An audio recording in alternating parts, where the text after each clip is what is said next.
aziz o'g'il-qizlarim, niyatlaring bormi? Hech qachon to'xtamang. Faqat oldinga, faqat va faqat jonajon vatanimizni manfaati uchun harakat qilamiz.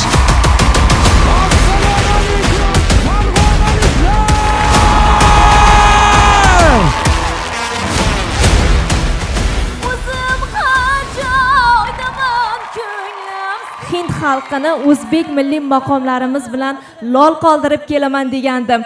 Bugun mana shu Farg'ona xalqimi yonida turib, mana shu va'dani men bajardim.